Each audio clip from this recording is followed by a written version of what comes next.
Tumeita waandishi wa habari ili kuzungumza nao mambo mbalimbali, lakini kubwa ni mambo mawili.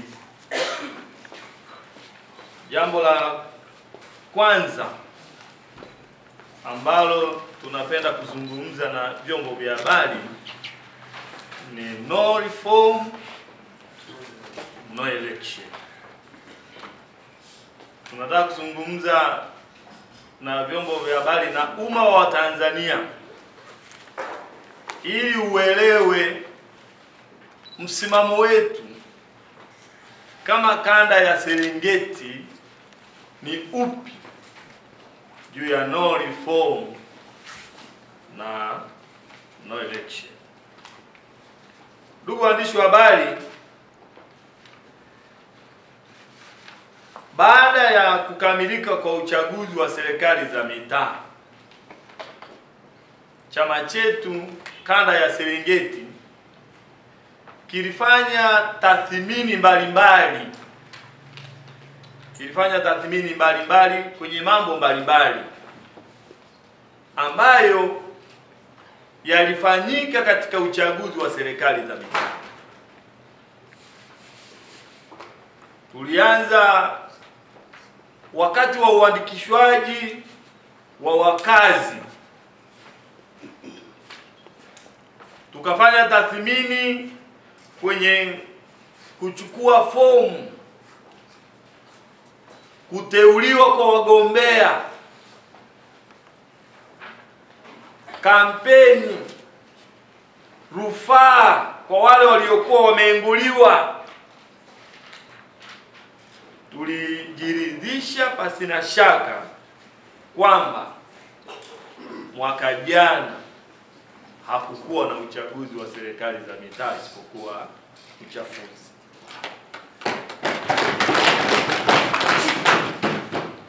Baada ya kujiridhisha na mambo hayo katika mazingira hayo au katika vipengele hivyo, wakati tukiendelea kufanya tathmini katika vipengele hivyo, chama chetu makao makuu na chenyewe kilikuwa kinafanya tathmini ya mambo hayo mpaka kikafikia hatua ya kuja na kauli ya no reform, no election. Sasa sisi kama kanda ya Serengeti tumeipokea kauli ya no reform, no election kwa mikono miwili.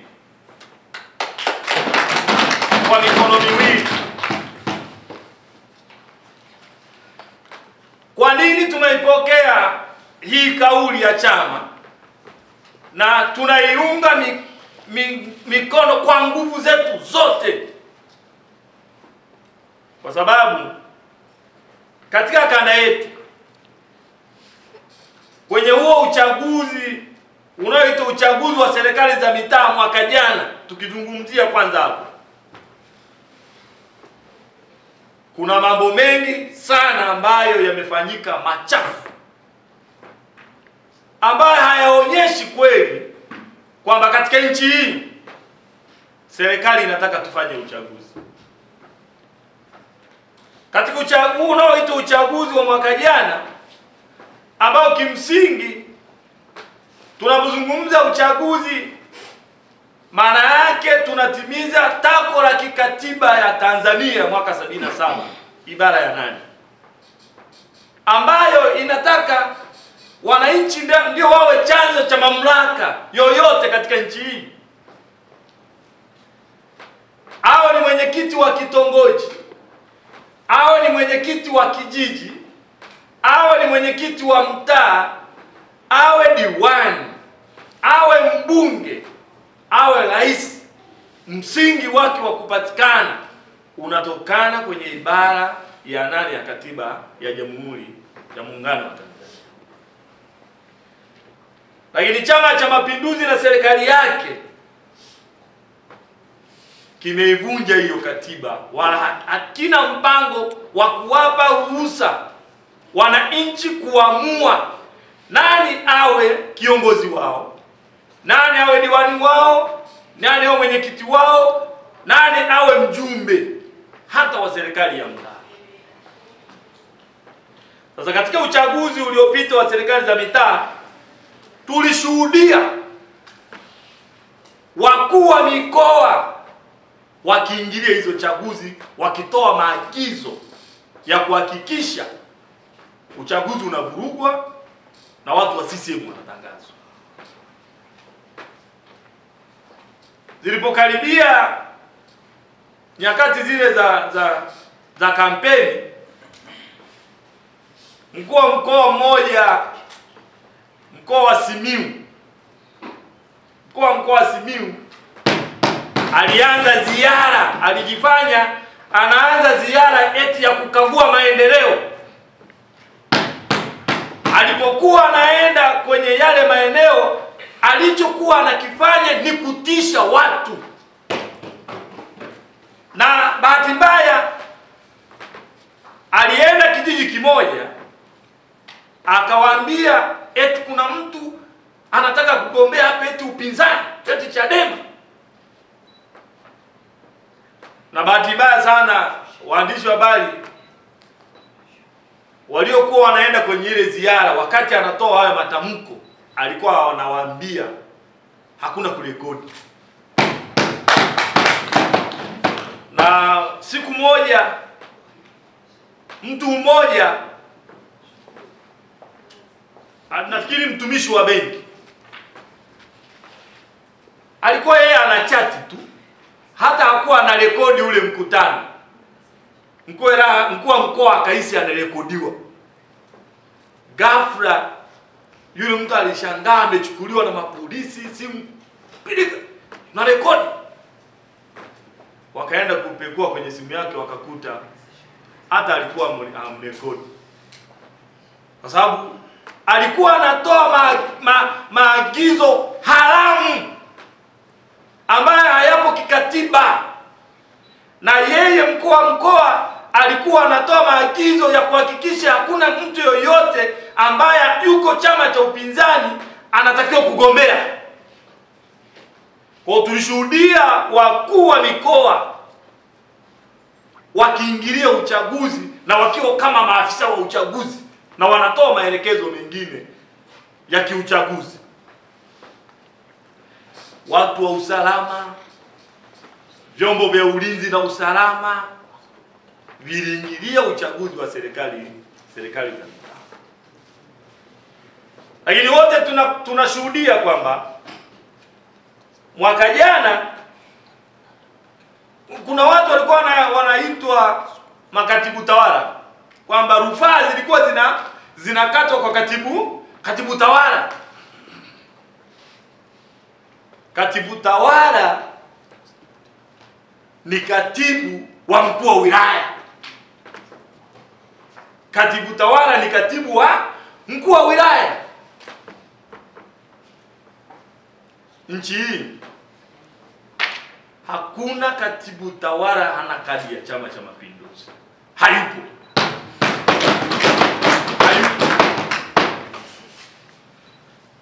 Ndio maana kwenye kanda yetu ya Serengeti, kwenye uchaguzi tu wa serikali za mitaa huwa mwaka jana, achana sasa na 2019 2020 ambao kuna matukio mengi ya ovu ambayo yamefanywa.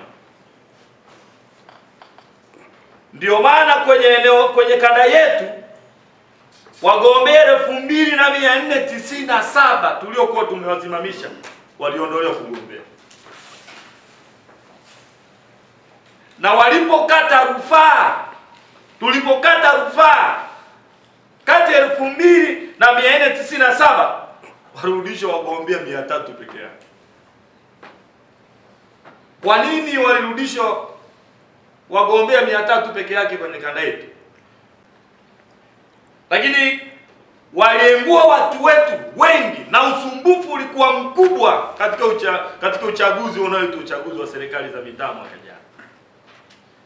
Pale Itilima, kama mtakumbuka, watu wetu walikesha waliambiwa wakate rufaa kwa katibu tawala, wakakata rufaa. Walipoenda kufuata majibu, katibu tawala haonekani hata ofisini. Wanachama na waliokuwa wanagombea wakapuliza moto hapo nje, wakalala hapo nje pale Itilima wanasubiri majibu.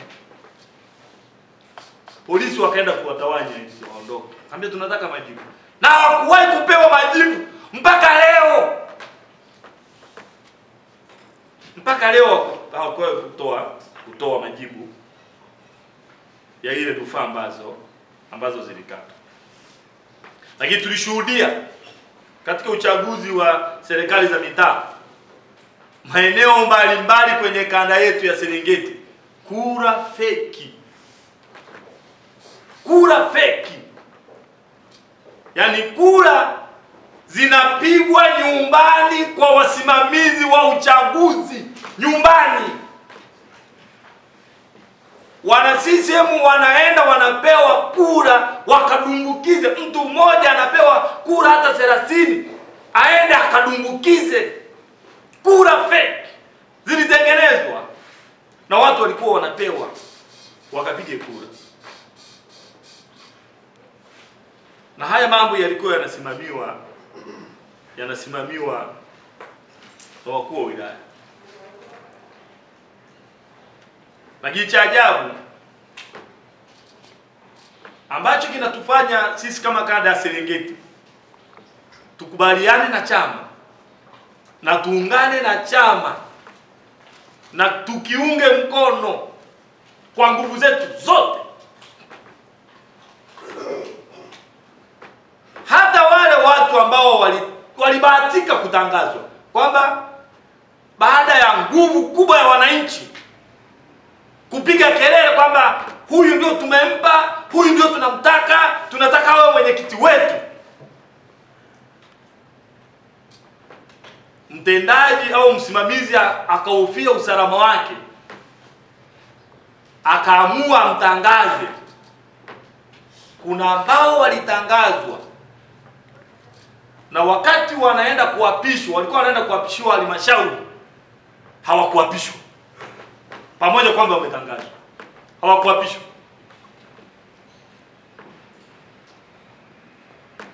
Tunao pale Nyamongo aliyeshinda akatangazwa, akaenda nyumbani anasherekea, wa CCM akaenda nyumbani anajua ameshindwa, anakula 100 na kitu, wa kwetu anakula 300 na kitu. Wanafurahia. Wakati wanaenda kuapishwa, yule mgombea aliyekuwa ameshinda wa Chadema, polisi walienda wakamkamata akiwa hapo halmashauri pale Nyamwaga, wakamweka lock up. Wamemweka lock up, wamekuja kumwachia jioni saa 1, walishamaliza kuapisha. Na alivyojaribu kufuatilia akaambia, mbona hichi kitongoji kuna mwenyekiti na amisha hapa? Unasema wewe ndio ulifanyaje? Mbona kuna mwenyekiti ameshaapishwa? Ukienda Rorya, ukienda Simiu, kuna maeneo ambayo watu walibahatika kutangazwa lakini kuapishwa hawakuapishwa. Lakini pamoja na kutokuapisha, yako madhira mengi sana ambayo wanachama wetu wameyapata. Na kuna kesi mbalimbali ambazo zimekuwepo kwa wanachama wetu. Ikitokea jeshi la polisi likafanya kazi yake ya kusimamia ulinzi wa raia na mali zake, kama kuna kijana wa Chadema analeta fujo, akadhibitiwa na jeshi la polisi kama mhalifu mwingine. Lakini kama kuna kijana wa CCM analeta fujo, akasimamiwa, akakamatwa, akadhibitiwa, na mtu anayetangazwa akawa ni yule aliyeshinda, CCM hawezi kuwepo madarakani hata siku moja.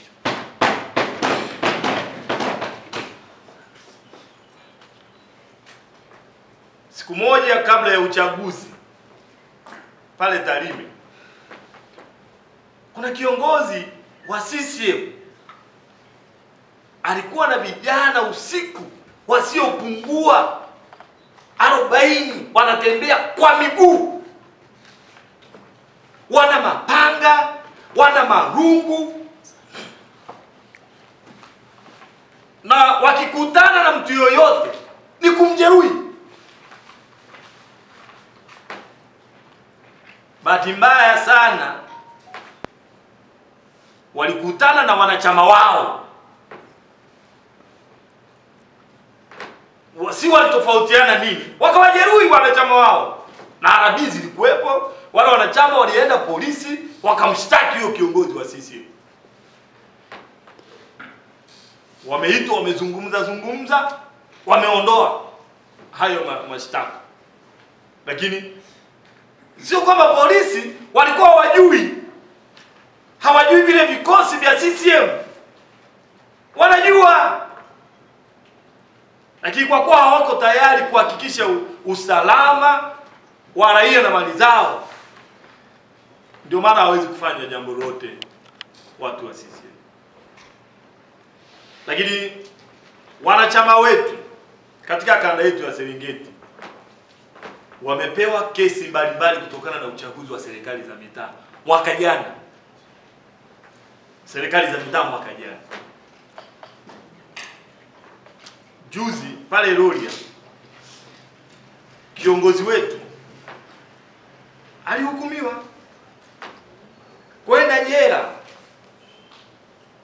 miezi 6 au kulipa faini shilingi laki 3. Ikabidi tulipe.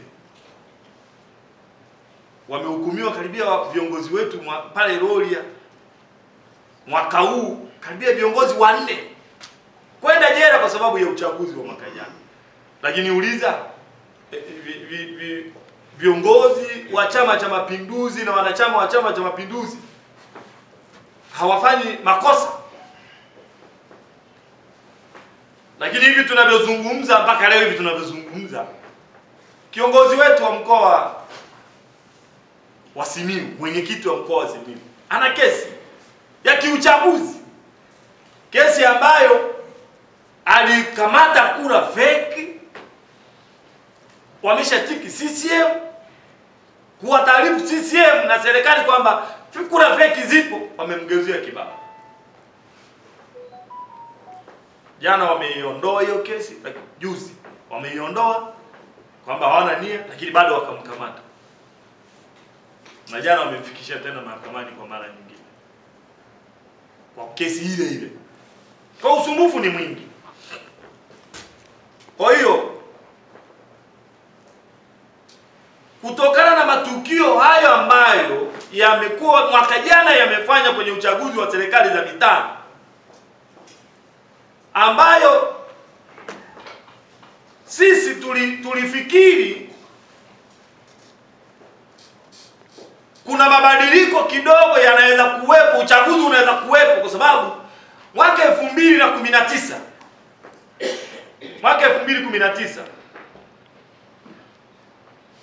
80% ya wagombea wetu walienguliwa. Ana eneo dogo la kulima, eti ni sababu ya kumwengua mtu asigombee, kwamba wewe una eneo dogo la kulima pale Itilima.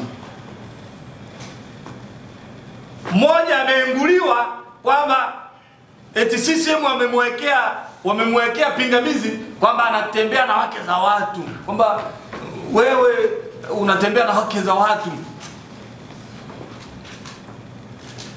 Na mtendaji au msimamizi itakakubaliana na hiyo hoja kwamba ni hoja ya kumuondoa yeye kuwa mgombea. Lakini moja ambacho ni kituko zaidi, mambo yako mengi, uovu uko mwingi, lakini jingine ni mtu mmoja anaitwa Nyangoko Paulo. Amekuwa mwenyekiti wa kitongoji kupitia Chadema miaka 10. Akaja akawa mwenyekiti wa kijiji miaka 5. Akawa diwani wa kata ya Sirari miaka 5. Akawa mwenyekiti wa kamati mbalimbali pale halmashauri. Alipokuja kugombea eti mwenyekiti wa kijiji, akaambiwa sio Mtanzania. Wewe sio Mtanzania. Na kijiji hichi mimi sio Mtanzania na nilikuwa mwenyekiti wa kijiji hichi. Kwa sasa hivi mimi sio Mtanzania. Wakamwengua. Na hakugombea. Na hata rufaa iliyokatwa hawakumrudisha. Hawezi kumrudisha kwa sababu anayeshughulikia hizo rufaa ni mwana CCM, anakaa kwenye vikao vya CCM, ndiye aje na maamuzi. Maamuzi yanafanya kwenye ofisi za CCM. Hayafanyi kwenye ofisi za serikali. Kwa hiyo hawezi kumrudisha. Hata angekuwa na roho nzuri kiasi gani, maamuzi ya kurejesha hayafanyi kwenye ofisi za serikali, yanafanya kwenye ofisi za CCM. Pale Butiama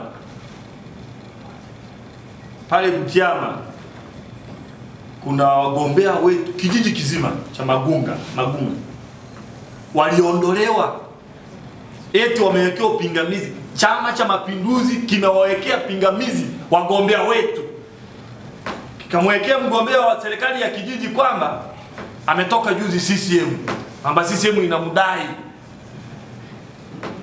na msimamizi akamwengua eti CCM inamdai. Mimi nibahatika kwenda kwa mkuu wa wilaya na katibu tawala. Ngabizi sababu gani hizi? Lakini wakati nazungumza na mkuu wa wilaya, jambo la ajabu nililolishangaa, ananiambia, kwani huyu mwenyekiti ni yule alikuwa CCM yule msumbufu? Kumbe wanamjua. Na huyu alikuwa anagombea alikuwa amehama kutoka CCM mwaka juzi baada ya uonevu mkubwa uliokuwa unafanya. Sasa hiyo ni mwaka jana, ni matukio ya ovyo ambayo yalifanywa mwaka jana kwenye uchaguzi wa serikali za mitaa, ambao yamepelekea sisi kama kanda ya Serengeti kuungana na Chadema juu ya maamuzi yake ya kusema no reform no election. Ndugu waandishi wa habari, nataka niwaambie Watanzania kwamba kwenye kanda yetu, kanda ya Serengeti ambayo ina mkoa wa Shinyanga, mkoa wa Simiyu na Mara, tunayo makaburi. Tunayo makaburi ya watu waliouawa kwenye uchaguzi. Kwenye kanda yetu tunao wajane ambao waume zao wamepotea kwenye uchaguzi. Kwenye kanda yetu. Kwenye kanda yetu, kwa sababu ya chaguzi, tunao watu wamekufungwa maisha.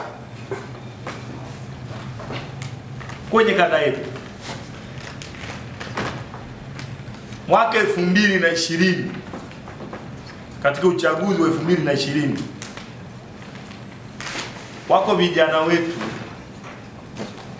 walikuwa wanatoka kwenye kampeni wakaenda nyumbani kwa mgombea.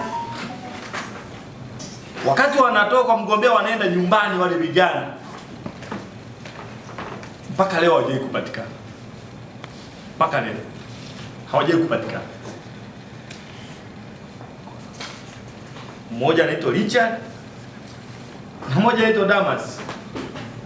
Kwao ni pale Mwema. Ameacha watoto wadogo. Lakini mwaka 2020 pale Nyamongo, wakati mgombea wetu wa ubunge siku ya kuhitimisha kampeni, mwana CCM alikuja na bastora akapiga watu risasi mchana kweupe. Na huyu mtu yuko nje. Wala kufungwa. yuko nje, hakufungwa. Lakini kuna matukio mengi mabovu yalifanywa mwaka 2020 wakati wa uchaguzi. Kwa hiyo ili tuingie kwenye uchaguzi, sisi kama kanda ya Serengeti tunaunga mkono kauli ya chama chetu.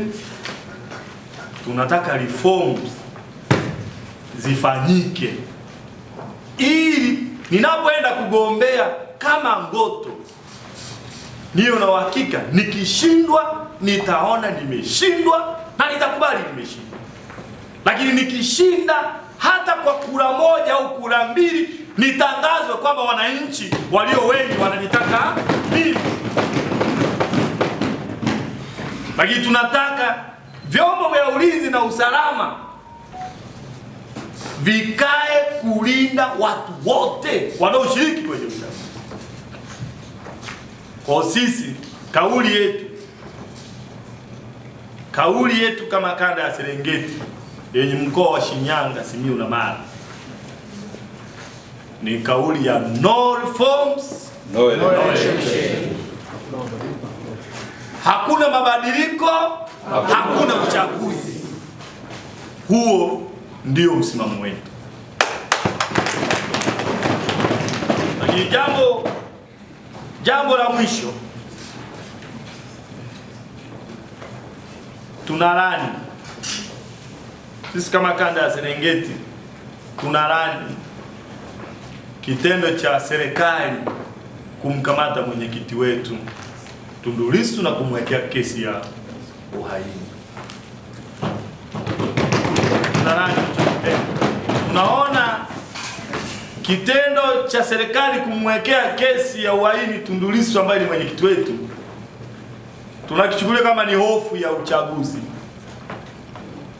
ya mgombea wa CCM wa urais, ambaye kwa hofu hizo ambazo ameziona kwenye chama chetu na kuamua kumwekea kesi ya uhaini mwenyekiti wetu, ndio hofu aliyokuwa nayo ndani ya chama chake. Ndio maana hakutaka kutoa hata fomu hata moja, na wakafanya maigizo wakati wa uteuzi wake.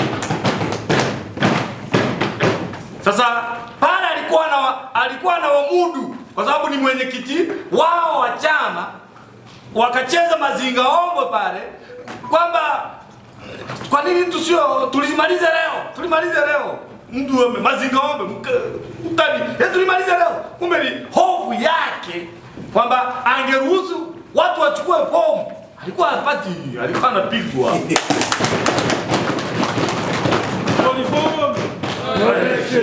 Sasa hofu hiyo ndio imekuja kwamba huyu Lissu akiendelea kuwa uraiani, hiki kitu kimeenda. Kwa hiyo tufanye nini? Mwekee uhaini.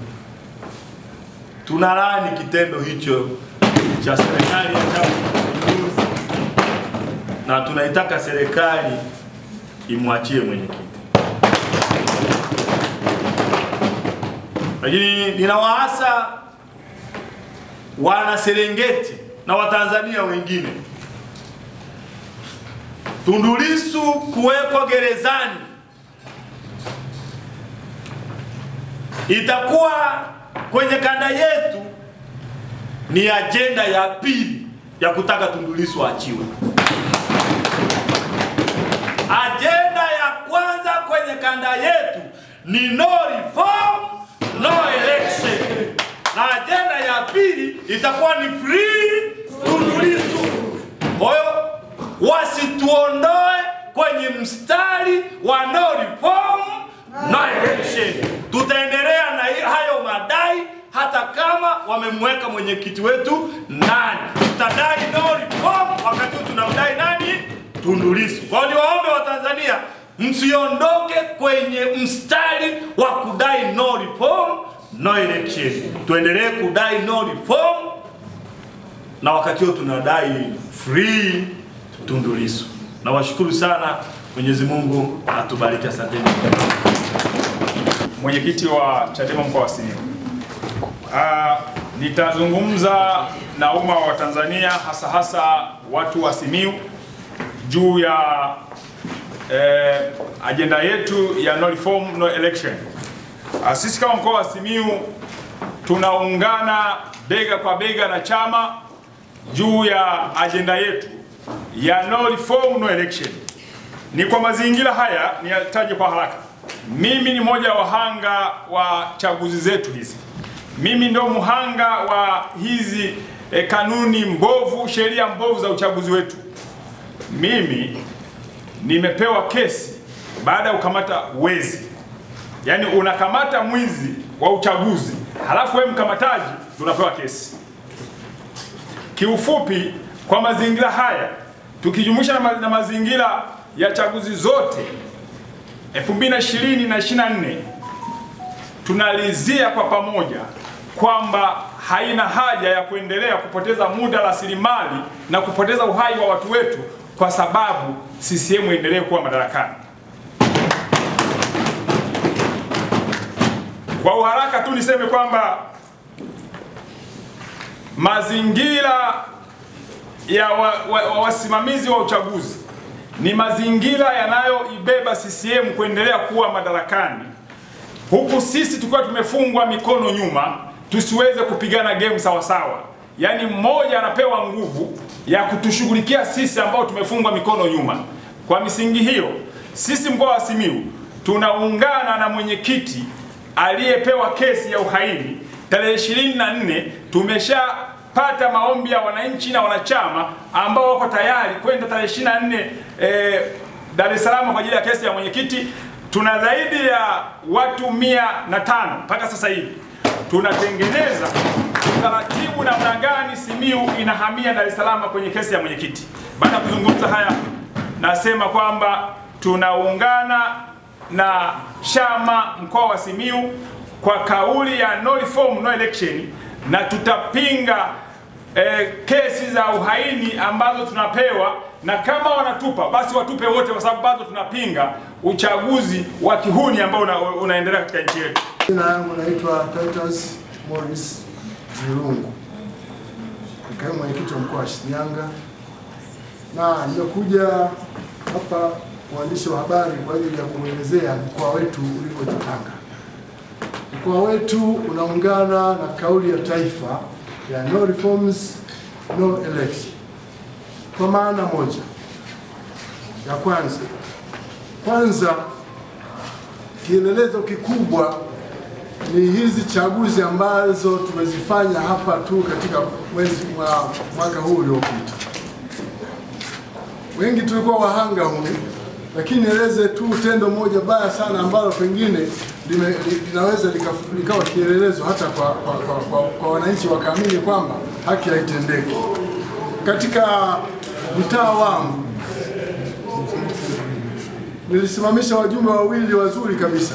Mwingine ni afisa kilimo mstaafu na mwingine msomi mzuri, lakini kwa taarifa za msimamizi msaidizi wa uchaguzi akawekea pingamizi kwa sababu eti sentensi zao katika fomu hazikukaa sawa sawa.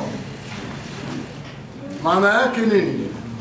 Anagombea ujumbe wa mtaa, akasema anagombea mjumbe wa mtaa, akasema hii haijakaa sawa sawa. Sasa unashangaa, kwani hilo ni jambo la kumtoa mtu katika kuchaguliwa? Haya ndio mambo yametufanya tukubaliane moja kwa moja na kauli ya taifa kwamba no reforms no election. Ni mambo mengi tu waandishi wa habari tukitaka kuyasema hapa, jua litachwea, hatujamaliza. Lakini kwa kumalizia, tunaungana kabisa na taifa kwa ajili ya kumtetea mwenyekiti wetu aachiliwe huru, kwa sababu kwanza hata kesi hana, ni maonevu tu. Jambo la kisiasa huwezi ukamtesa mtu na mshindani wako. si tuingie tu kwenye kura umshinde. Asante sana. Hayo ndiyo mawazo yetu. Shinyanga, mkoa wa Shinyanga tunakubaliana kwa kauli moja ya kwamba no reforms, no election. Sisi tutawaonesha ripoti hii hapa ambayo ni ya chama chetu mkoa wa Mara, ambayo ni ripoti maalum ya matukio ambayo yametokea kwenye chaguzi, na hii ndio inatusapoti sisi kuungana na chama kwenye no reform no election. Kwanza kabisa tunasisitiza kwamba madai ya no reform no election sio uhaini, kwa sababu yanachagizwa au yako attached, yako supported na vitu ambavyo vimewakuta watu wetu. Na sisi Chadema mkoa wa Mara tunataka kuiambia serikali kuwa kuwepo kwa vyama vingi ambavyo imeviweka kwenye uchaguzi huu hakutahalalisha uovu ambao umewakuta watu wa mkoa wa Mara. Sisi Chadema mkoa wa Mara tuna muhtasari wa matukio ambayo yamewakuta watu wetu kwenye chaguzi. Matukio hayo ni pamoja na yafuatayo: idadi ya wanachama na viongozi waliokamatwa na kubambikiwa kesi ni watu 113, na tumeatachi dokumenti za kesi hizo ambazo zinaonesha watu walibambikiwa kesi za aina gani. Kwa hiyo ziko ndani ya ripoti hii kuonesha kwamba sisi tunadai reforms ili watu wetu wasibambikiwe kesi kwenye uchaguzi. Jambo la pili ni idadi ya watu waliopigwa na kujeruhiwa na kuumizwa na jeshi la polisi, watu 356 mkoa wa Mara. Hawa watu waliopigwa na kuumizwa na jeshi la polisi tumeweka picha zao hapo ndani. Na hawa watu mnaweza mkaona kwa mfano, nitatoa tu mfano hapa ambao ni mfano wa watu ambao wamelemaa kabisa kwa sababu ya kupigwa na jeshi la polisi. Mfano huyu mtu ambaye anaonekana hapa anaitwa Samson Seronga. Huyo hapo sasa hivi ni mlemavu kabisa wa mkono. Alikuwa wakala wa majumuisho wa mtu anaitwa Nyahiri, ambaye Nyahiri alikuwa anagombea kata ya Mbogi. Huyu mtu alikatwa mkono kama mnavyoona hiyo picha, na amelemaa mpaka sasa. Ni mlemavu, hawezi kufanya shughuli zake, na ni kijana wa pekee kwenye tumbo la mama yake. Kwa hiyo hana uwezo tena wa kumsaidia mama yake. Lakini pia tumeweka watu waliovamiwa na kupigwa na kujeruhiwa na magenge ya CCM. Wakati tunaonesha watu waliojeruhiwa na magenge ya CCM, tumeonesha CCM wenyewe jinsi wanavyokuwa amdi kwenye mikutano, na tumeonesha pia kwa video kwamba CCM wanakueje wakati wa uchaguzi. Lakini pia tumeonesha watu ambao walipotea kwenye kampeni. Tunao watu ambao mwenyekiti amesema walipotea kwenye kampeni, na uhalisia kwamba hao watu walipotea tumeonesha kwa video na picha hizi hapa. Kwa mfano, huyu anaitwa Richard Kayanda Tongoli. Huyu mtu mwaka 2020 alipotea kwenye kampeni na mpaka sasa hajulikani aliko, na familia yake inamtafuta kwenye kampeni tu. Huyu mtu anaitwa Damas Wilson, naye alipotea kwenye uchaguzi wa mwaka 2020 mpaka sasa hajulikani aliko. Huyu mtu anaitwa Nyang'ani, naye alipotea kwenye kampeni, hajulikani mpaka sasa aliko. Lakini pia tumeonesha watu waliouawa kwenye chaguzi mbalimbali. Unaweza mkaona kwa mfano, hii ni familia ya mtu anaitwa Sabayo Mara Makuri. Huyu alikuwa alikuwa ni kiongozi wa chama kwenye kata ya mgombea wetu, alikuwa anaitwa Sande Magacha Nyansincha. Huyu mtu kwa sababu alikuwa na ushawishi alichinjwa, na bahati mbaya huyu mtu alizaa mabinti wawili kama wanavyoonekana kwenye hiyo picha. Ukienda kwenye ile familia mama alishakufa, wakabaki hao mabinti, hawana mwelekeo kabisa kwa sababu ya uchaguzi. Lakini pia tumeonesha picha za watu mbalimbali. Hapa mnaweza mkaona kuna mtu anaitwa Chacha Isangora na Chacha Ngabia. Walipigwa risasi kwenye mkutano tarehe 27 mwezi wa 10 2020. Wakapigwa risasi za moto na kufariki. Na hawa watu baada ya kufariki, siku hiyo hiyo mawakala wetu wameinguliwa. Hemu imagine frustration ambayo mgombea alikuwa nayo siku hiyo. Kwamba kwanza kwenye mkutano wake watu wameuawa, lakini pia mawakala wake wameondolewa kwenye vituo tarehe 28. Lakini pia tumeonesha idadi ya watu ambao hujuma zilizofanywa na TAMISEMI. Na hapa specifically mwenyekiti amezungumza vizuri. Hapa ni mfano wa karatasi ya kwamba huyu mtu anaitwa Paulo Moses Busese wa CCM alipata kura 162. Hiyo hapa attachment. Lakini mtu anaitwa Magutu wa Chadema amepata kura 301. Hiyo hapa attachment. Msimamizi wa uchaguzi anaitwa Limbe Makuru. Waandishi, mwe mnafanya hizi tafiti, mnauliza kwa sababu watu wanafikiri tunazungumza haya mambo tunayokoteza. Hii ni document ya serikali, sio document yangu hiyo. Huyu ambaye alishinda siku ya kwenda kuapishwa, huyu mtu akaondolewa, akakamatwa, akapelekwa polisi, akaapishwa yule mwingine. Mjiulize, serikali inayofundisha watumishi kubadilisha matokeo ina uhalali gani ambayo inaweza ikawafundisha wasiibe hela za ruzuku ya mbolea?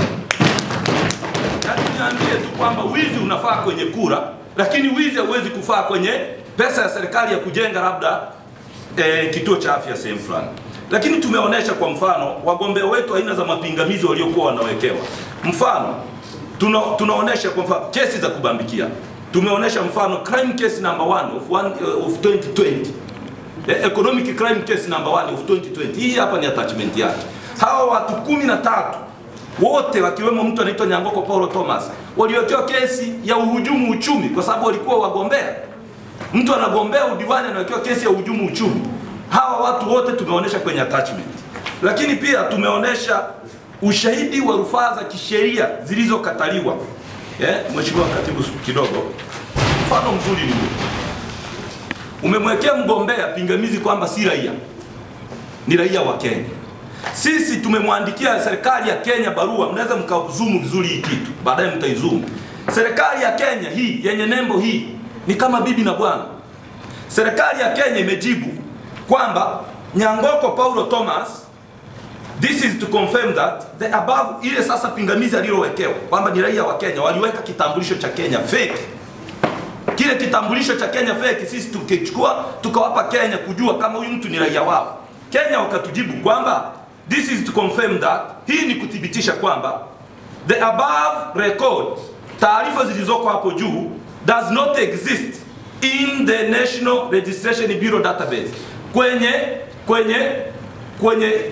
kwenye taarifa ya kumbukumbu ya kitaifa ya uandikishwaji, and therefore null and void. Kwa hiyo ni batili as per registration. Mtu aliyetujibu anaitwa Jackie Ocheng ambaye ni afisa wa usajili wa Kenya. Kwa sababu Kenya, tume ya Kenya yenyewe huwa inafanya usajili kila mwaka. Bado tukamkatia rufaa kwa DAS ambaye ndio maafisa waandamizi ambao tume inasema sasa ndio wakurugenzi wameondolewa, sio wanavyotuambia Sasa maafisa waandamizi DAS ndio atakuja kusimamia uchaguzi. DAS akashindwa kuona hata ili pingamizi la mwenyekiti wa kijiji. Mtuaminishe kwamba kwenye udiwani atafanya nini? Kwenye udiwani atafanya nini? Lakini la mwisho kabisa, tunao yatima ndugu zangu. Sisi tunao yatima kwenye mkoa wetu. Kwanza tulikuwa tunaongoza majimbo matano. Tulikuwa na jimbo la Musoma mjini, jimbo la Bunda mjini, jimbo la Serengeti, jimbo la Tarime mjini na jimbo la Tarime vijijini. Kabla ya uchafuzi kuwa mbaya sana. Lakini pia tulikuwa na kata 77 kwenye mkoa wetu. Baada ya uchafuzi tukabaki na kata 8 tu. Na pamoja na haya matukio tulikuwa tunaongoza halmashauri 4. Sasa hizi hatuna hata moja. Vijiji tulivyokuwa tunaongoza vijiji 300 na kitu, sasa hizi tuna kijiji 4 kwenye mkoa mzima.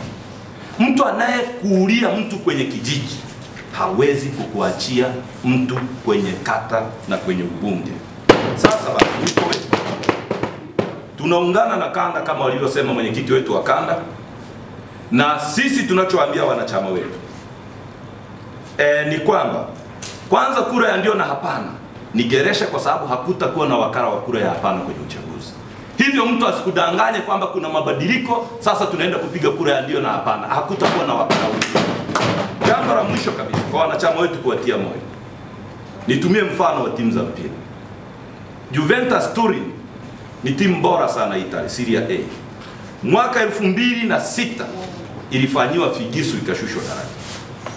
Baada ya kushushwa daraja, imani ya watu wa jiji la Turin haikuondoka kwa Juventus kwenda kwa timu nyingine yoyote. Baadhi ya wachezaji wazuri wenye imani na Juventus, akiwemo Gianluca, akiwemo Alessandro Del Piero na Buffon ambaye alikuwa kipa bora kabisa kwa wakati huo, walisema sisi tutafia Juventus Turin. Sisi Chadema mkoa wa Mara, iwe wamepanga vyama 18 shikizi, iwe wametupanga wanavyotaka, sisi tutabaki Chadema kwa imani na tume transform hii ripoti kutoka kwetu sasa imefika kwenye kanda. Ni ripoti ya taarifa ya matukio ya uhalifu na uvunjifu wa sheria na haki za binadamu iliyotokea 2019 tu mpaka 2024. Hatujaenda nyuma. Ripoti hii ina mauaji ya watu 10 kwenye chaguzi. Na ripoti hii ina watu 3 waliopotea, hawajulikani waliko kwenye kampeni peke yake. Kwenye kampeni peke yake. Not hatujazungumza nje ya kampeni. Kwa hiyo hii ripoti tunaomba mwenyekiti uifikishe makao makuu. Na kama ripoti za hivi zitaenda popote, dunia itajua Chadema inachopigania si matumbo yetu, si sisi kuwa wabunge, na hatujaribu haya mambo kwa sababu tumeyaishi. Asanteni sana kwa kunisikiliza. Never, never, never turning back. Never, never, never turning back. Never, never, never turning back. Hakuna kurudi nyuma. Hakuna kurudi nyuma. Hakuna kurudi nyuma. Never, never, never turning back. Never, never, never turning back. Hakuna kurudi nyuma. Hakuna kurudi nyuma. Hakuna kurudi nyuma. Hakuna kurudi nyuma. Hakuna kurudi nyuma. Never, never, never turning back. Never, never, never turning back.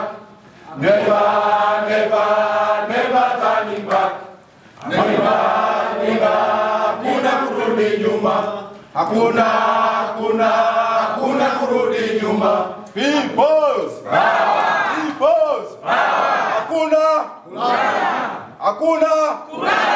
Hakuna kurudi nyuma, au sio? Ndio. Peoples! Tumehuru.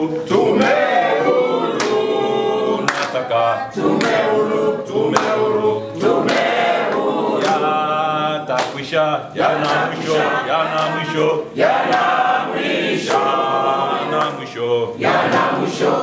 mwisho.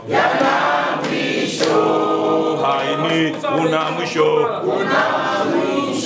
East African Spirits Company Limited ni kampuni inayojihusisha na uzalishaji wa pombe kali na bia. Kampuni hii ilianza mnamo 2018 ambapo ilianza na line ya plastiki. Tulianza uzalishaji wa bidhaa yetu inayoitwa Diamond Rock. 2019 tukaanzisha line yetu ya line ya glasi ambao tunazalisha bidhaa yetu pendwa Hanson's Choice. 2023 ndipo tulipoanza ku blend na ku manufacture beers zikiwa ni Hanson's Light, Goldberg, Basembi ambayo imeunga mwaka 2024 na Hanson's Dry iliyoanza uzalishaji mwaka 2025. Bidhaa zetu ni bora, salama, zimethibitishwa na TBS, lakini pia zina key element au niseme ni zina sifa kuu ya kutokuwa na hangover, kutokuwa na harufu mbaya, na pia zina bei nafuu kwa kila Mtanzania.